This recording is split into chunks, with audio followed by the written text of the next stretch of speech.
welcome to my flipped classroom. This is Mr. Munson, and man, I'm telling you, I'm excited about this year, and I hope you are as well. I love geometry, and so you're going to be hard pressed to love geometry more than me. But it's such a cool subject. Is like no other class that you've had. Matter of fact, we actually reach into your right brain. That's where geometry takes place versus the left brain where most of the other work happens. But listen, you're going to need your Algebra 1 skills. And so if you've struggled in Algebra 1, I want you to come and see me. And we'll start working on those skills and making sure that you are top notch and ready for geometry real quick. So hey, listen, we're going to be doing this thing called a flipped classroom. Flipped classroom is basically, it takes the lesson which used to be taught at home, or taught in the classroom, and we're going to have you view that at home through a video just like this one. And then you're going to come to class after watching that. You're going to have the basic ideas down, and instead of going home and struggling and trying to figure out problems and trying to remember, you're going to come to class, have already seen the video, practice some basic problems, and then you're going to come to class completely ready for additional practice. And we're going to spend a great deal of time in class practicing. So that's just going to blow your scores out. You're going to completely understand geometry to a level that's never happened before in your life. You're going to love math this year. Okay, so listen, Flip Classroom, for more information, at the top of this slide, you'll see a URL code, an address, an HTTPS dot blah blah YouTube thing at the top. Just type that into a web browser and watch a video. I really encourage you and your parent or guardian to watch that video so that you clearly understand what a flipped classroom is. And instead of complaining about it and not knowing what it is and all that stuff, and then coming in the next few days, your parents are calling me, I want you to watch that video so they understand what it is that's going on in this unique class. All right, let's get started on your first lesson. So today we're going to talk about points, lines, and planes. And so actually those three words are words you need to know. When you walk into this class, those are basic words. I'm going to have you just know those words. You've had those words in the previous class. We're going to take those words and we're going to come up with some additional words for our vocabulary and make sure that you understand them. We're going to use this shape over on the side. Hey, listen, that's a three-dimensional shape. And what I mean by that is that object, which is called a rectangular prism, has three dimensions. It has a vertical, up and down. It has a horizontal, left and right. It also has depth. And so that makes it three dimensions. The front panel of that thing, kind of the front side of it, is just one flat surface. A flat surface like that, like a piece of glass or a piece of paper or a desktop, those are called two-dimensional shapes. Those two-dimensional shapes have a vertical and a horizontal only, no depth. And so these three words, point, line, plane, we're gonna talk about words to help you make sure that you understand what they are, but they're really not defined in this class. You walk in, those are the basic words. Every word that we have coming after those three are all going to kind of point back to those three words. We have to know those three words, and then we're going to start building our vocabulary from that. Let's get started. All right, so looking at this, we're going to actually come up with a series of vocabulary words, and we're going to write them on a sheet. For right now, what I'm going to do is just simply talk you through those words. So you're just sitting back and looking at this object. Typically, you're taking notes, but I'm going to encourage you right now to just sit back and relax because we're going to come up with these vocabulary words in a bit. If you look up the top right-hand corner, top left-hand corner, you'll see a blue dot just formed. That right there, I'm going to call point A. Point A is just a location. A point is a location someplace on a three-dimensional, two-dimensional, or even on a line or segment. And so that's point A. Here's point B. Notice that when I talk about a point, I use a capital letter. Here's one over on the right-hand side, and then finally D. And those 4 points represent points on the plane A, B, C, D, that top surface of this rectangular prism. Okay, very good. So here's the deal. I can talk about a line. Now, a line is basically something that you've learned a lot about, right? It's just a straight path. Goes infinite to the left, infinite to the right, or wherever. And there's just an infinite number of points on that. I can throw another point on there. We'll call this point right here M. So those 3 points all lie on that line. So again, I could call this line AD. Notice I use 2 points, A and D, capital letters, and I just draw a line above it. Here's the same exact line, AM. Here's another way of saying it, MD. Those all represent the same line, no big deal. Okay, very good. So I could take from that and talk about the idea of a line segment. Take a look, I have a red line over on the left-hand side that just formed between A and M. That's called line segment AM. So I would write the capital letters that represent the endpoints of the segment, A and M, and then just draw a segment picture above it.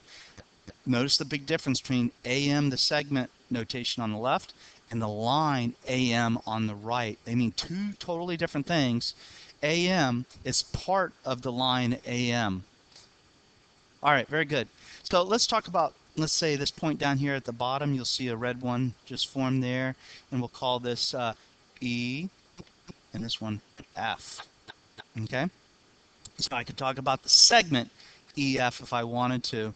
I'm going to talk about another idea called array. Array is kind of like a hybrid of a line and a segment. See, a segment has 2 endpoints. A line does not have endpoints. It just goes on and on and on in different directions. But array has an endpoint, but goes off infinitely long in the other direction. So let's look at the array E, F. So I'd write down the 2 letters if I was talking about the array EF, and then that is the symbol for the array EF. So it basically starts at E and goes through F. So we'll draw the array EF. There's the array EF. It has the endpoint E, and it continues through F. So basically, and we'll write this later on, array EF contains all the points E, and it contains the endpoint E, and all the points to the right of E. And there's an infinite, I'm just putting down the ones that you can see there, right? Infinite number of points there, just forever and ever and ever. Okay? All right, very good. Now we can talk about a couple other words, collinear and coplanar. Collinear, and you hear the word line in there, collinear. Collinear points are points that all lie on the same line. So take a look at line AD at the top there. M is collinear with points A and D because they lie on the same line. But if we looked at E down at the bottom, E is not collinear with the line AD. It does not appear on that line. It can't be on there. It's off that line. So we'd say E is non-collinear. All right, very good. And then if you take a look, the points A, D, F, and E, they all kind of lie on that front panel, that front pane. Those are all what we call coplanar points. They all lie on this front plane. Every one of those points lies on this front surface, right? But if you take a look back here, B does not lie on that front surface. We would call B a non-coplanar point. All right, let's write this down formally. So let's go to the next page. So what I want you to do is I want you to get a piece of paper, completely different, and you're going to put this in a special place in your notebook. Towards the back, you're going to have a section in your notebook that's required. Remember, you have to have a 1.5 to 2 inch binder with 5 tabs in there, and you're going to have a section labeled vocabulary, and you're just going to have page after page after page of a document. So I'm going to suggest that you set up each page to have at the top the word vocabulary and definition, picture, and the word write. And basically you're going to have these vertical lines going down, setting up some columns for the information that falls under definition, picture, and write. Okay? So let's go with the very first word. Now points, it's basically, it's not really defined. We're just going to write some words so we have something to go with. But write down the word point, a dash if you will, and it's just basically a location. A picture of that would be this thing. So I have a kind of a a plane, a flat surface. I draw it kind of leaning because it gives it kind of a kind of a visual idea of what's going on. And I put down a point and then label it with a capital letter, and I call that point A. If I was to refer to this in a sentence in English, I would say, I would use this symbology that's underneath right over here to the very right, a point and then the capital letter A. So that's how I'd write it. So if you see this in a sentence on a document, it's saying point A, and it's said that way. Okay, the next word is line. It's basically an infinite number of points that's a straight path. Feel free to pause this at any point so you can catch up with me if I've gone too fast. You're probably not being able to write it as quickly as I'm talking about. So the picture of that would be this thing in the column under picture, A and B, two capital letters representing 2 points, and a line drawn across it with arrows on both sides.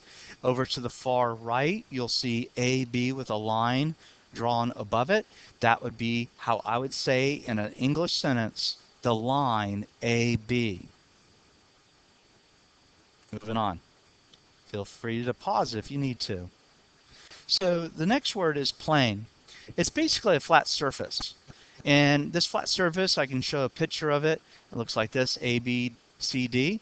And over to the far right, you can see I have written what I would write to refer to it in a sentence. It's like a little piece of it got deleted there. So what I want to point out is I started and I went A, B, C, D. Now go over to the picture and look at that A, B, C, D. And I could just as well start at the letter B and go B, C, D, A. But I have to be sequential. I have to make sure the letters follow in an order. I can't skip around when I'm naming it. Okay? Everybody good with that? All right. Now, those 3 words, by the way, those 3 words you can see over the far left, I wrote undefined. Those words really don't have definitions. They're just the basic words that you walk into the class having to know. Okay, the very first word that you'll need to know, the word for word definition. So you write this down, you're going to have to know it, right? So segment, part of a line, contains 2 endpoints and all the points between. Okay, so when you're trying to remember this, some key points, key words are 2 endpoints and points between. So when you're writing that definition down for me, I'm going to be looking for those words, 2 endpoints and points between. So you might choose on your vocabulary list to underline those with some colored pencil so that you know to make sure that those key words are in your definition. If they're not, it's the wrong definition. Okay, memorize that. Next set of words.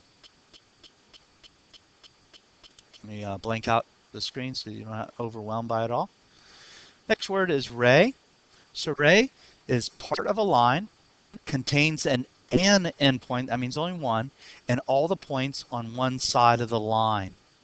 So we have over here the line. I'm going to go ahead and draw that again real quick.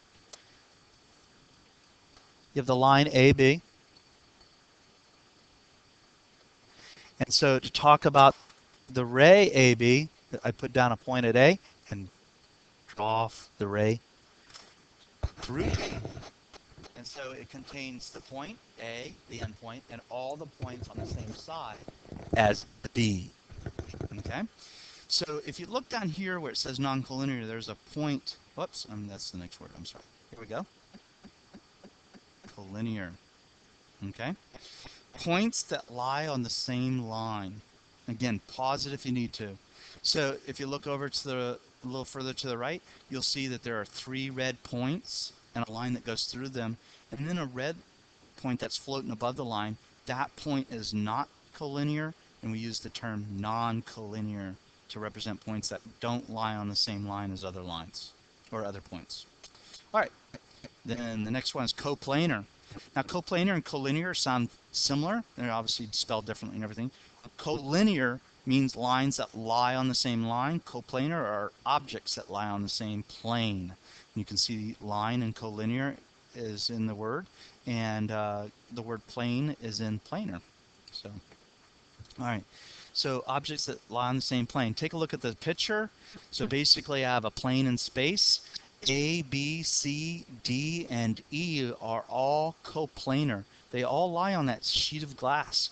But suppose I had like a ray, a line, that goes through that plane, kind of coming down from the sky there, and cuts through the plane. It has a point F sitting on it. That point F is not on that plane. It's actually hovering above the plane, like a just a point. And so we would say that F is a non-coplanar point. All right, that's your vocabulary. Let's take a look at the next slide. So I have a series of questions here, and I want you to put it on pause, answer these questions, and then come back for the answers. I got to add something to number one there to ask your question. So hang on just for a second. All right, there you go. You can take a look at the first question there. I added the letter DK and ray. So basically the first question is what point lies on DK? So what I want you to do is I'm going to count to 3. And when I'm done at 3, I want you to make sure you put it on pause because shortly after that the answers and my little dialogue is going to show up. So I want you to have time to practice these problems, make sure you understand the concepts, and then the answers will come up so that you can see how you're doing. All right, there's the answer to the first one. What point lies on ray DK? Point M. And if you take a look at DK, it is the endpoint D, and it goes through K, and it contains M, and an infinite number of other points as well. All right, next question. What other point is collinear with point E and F? Coplanar, lies on the same plane. G, there it is. So this represents a plane over here. Even though it's circular, doesn't matter. It's a flat surface. And so G is a point that's on the plane. Are the points ABC collinear? So no, they are not. The reason is a line is straight, and to be collinear, it has to be on a line. That is a circle. The ABC are coplanar. They're not collinear. They don't lie on the same straight line. What other points are collinear with L? You ready? Every point is collinear with point L. Here's an example. Well, I goofed up. L was supposed to be sitting down here, so that question didn't make much sense, but hopefully it will now. Basically, I can draw a line that goes through L and every other point. So here's L down here. There is a line that goes through L and F. How about A? There's another line that goes through that one, and so on. So every point is collinear with L. Not coplanar, but collinear. All right. Excellent job, you guys. I'll see you in the next class. Sorry for the length of this one. We're going to try to get it down below 15 minutes from now on. Big vocabulary words this time, and that sucks up some of the time. All right. Take care. Exciting stuff.